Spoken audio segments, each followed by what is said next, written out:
Gastro కొలరెక్టాల్ సమస్యలకు ఇంకా భయం వద్దు.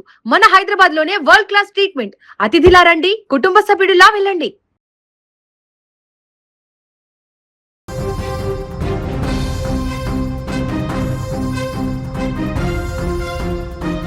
రైఫిల్ షూటింగ్లో లక్ష్యాన్ని గురిచూసి కొట్టడం నేర్పించే కోచ్. అతడి నిజమైన గురి క్రీడల మీద కాదు, అమాయక మహిళలు, వారి సంపద మరియు ప్రాణాల మీద. కాకినాడలో ఒకే కుటుంబానికి చెందిన వారు గోదావరిలో దూకి ప్రాణాలు తీసుకున్నటువంటి ఘటన వెనుక దాగిన భయానక నిజాలు ఇప్పుడు వెలుగులోకి వస్తున్నాయి. మాటలతో మభ్యపెట్టి, బెదిరింపులతో నరకం చూపించి, ఆస్తిపాస్తులు లాక్కొని చివరకు ఒక నిండు కుటుంబాన్ని బలి తీసుకున్నాడు కీచక కోచ్ సాదిక్.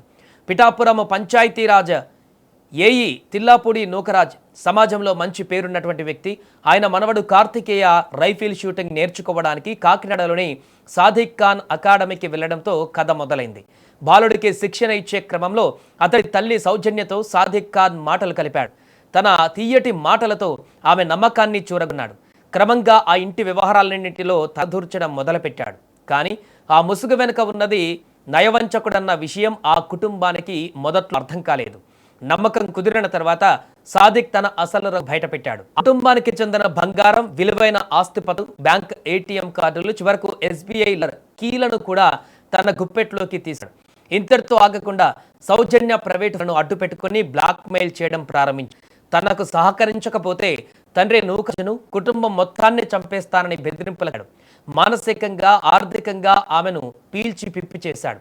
చివరకు మత మరలంటూ కూడా వేధించడం మొదలుపెట్టాడు. 22న నూకరాజు అల్లుడు జగదీశ్వర్ రెడ్డి అనుమానాస్పద స్థితిలో మరణించాడు. మొదట సాధారణ మరణంగా భావించిన సౌజన్య రాసిన లేఖతో అసలు నిజం బయటపడింది. జగదీశ్వర్ రెడ్డికి సాదిక్ ఖానే విషమిచ్చి చంపేశాడని సౌజన్య తన లేఖలో ఆరోపించింది. జగదీష్ ఫోన్ సైతం సాదిక్ లాక్కున్నాడు. ఈ దారుణమైన మృతుడి తండ్రి భాస్కర్ రెడ్డి పోలీసులు ఫిర్యాదు చేయడంతో సాదిక్ ఖాన్ పైన హత్యతో పాటు మరో 5 తీవ్రమైన సెక్షన్ల కాకినాడ సర్పవరం పిఎస్లో కేసు నమోదైంది.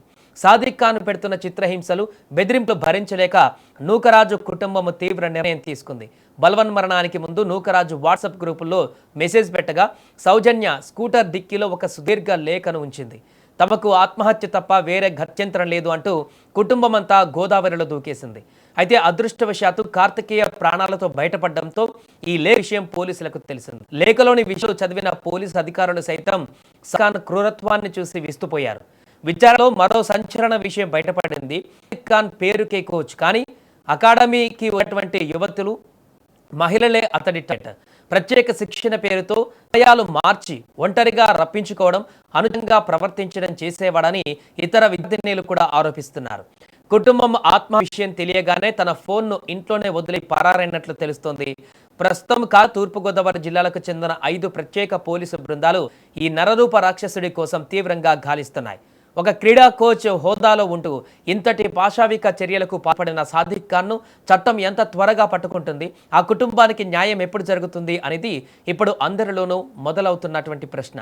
ఇలాంటి మోసగాళ్ల పట్ల ప్రజలు ఎంత అప్రమత్తంగా ఉండాలో ఈ ఘటన మరొకసారి గుర్తు చేస్తోంది.